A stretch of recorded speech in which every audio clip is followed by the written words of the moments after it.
थार के रेगिस्तान में जहां रेत के टीले दिन में आग उगलते हैं और रात को सन्नाटा बोलने लगता है, वहीं जन्म हुआ था एक ऐसे आदमी का जिसे कुछ लोग डाकू कहते थे और कुछ लोग आज भी नायक कहते हैं। उस आदमी का नाम था ठाकुर बलवंत सिंह बाखासर।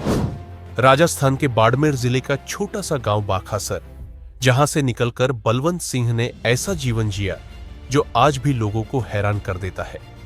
बलवंत सिंह एक राजपूत परिवार में जन्मे थे।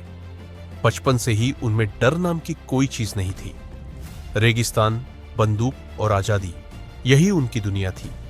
लेकिन हालात ने उन्हें अपराध की दुनिया में धकेल दिया। धीरे धीरे उनका नाम राजस्थान और सीमावर्ती इलाकों में एक खतरनाक डाकू के रूप में फैल गया।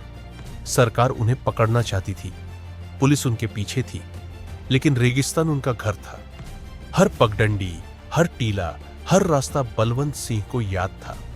लोकल लोग कहते थे, अगर बलवंत सिंह चाहे तो रेगिस्तान भी रास्ता दे देता है। पर यह कहानी सिर्फ एक डाकू की नहीं है। साल 1971 आया। भारत और पाकिस्तान के बीच युद्ध शुरू हुआ। पाकिस्तान की सीमा पर रेगिस्तान सबसे बड़ी चुनौती बन गया। भारतीय सेना के लिए उस इलाके में आगे बढ़ना आसान नहीं था। तभी सेना को याद आया एक नाम, बलवंत सिंह बाखासर। वो आदमी जिसे कानून अपराधी कहता था, वही आदमी देश के काम आ सकता था। सेना ने उनसे संपर्क किया और वहीं से इतिहास बदल गया। बलवंत सिंह ने बिना किसी शर्त के भारतीय सेना का साथ दिया। उन्होंने भारतीय सैनिकों को रेगिस्तान के वो रास्ते दिखाए जो नक्शों में नहीं थे। रात के अंधेरे में रेत के समंदर को चीरते हुए भारतीय सेना पाकिस्तानी इलाके में दाखिल हुई। छाछरों और आसपास के कई गांव भारतीय सेना के कब्जे में आए। पाकिस्तानी फौज समझ ही नहीं पाई कि हमला कहां से हो गया।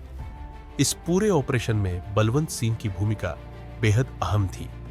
जिस आदमी को कभी देश का दुश्मन समझा गया, वही आदमी देश की जीत का रास्ता बन गया। युद्ध के बाद सरकार का नजरिया बदला। बलवंत सिंह पर लगे कई आपराधिक मुकदमे वापस लिए गए। उन्हें हथियार रखने का कानूनी लाइसेंस दिया गया। अब वो डाकू नहीं थे, वो थे 1971 युद्ध के नायक। आज बलवंत सिंह बाखासर को राजस्थान के लोग सिर्फ एक नाम की तरह नहीं, बल्कि एक कहानी की तरह याद करते हैं। एक ऐसी कहानी जो बताती है कि हालात इंसान को भटका सकते हैं, लेकिन वक्त आने पर वही इंसान इतिहास भी बना सकता है। बाखासर गांव में आज उनकी प्रतिमा खड़ी है।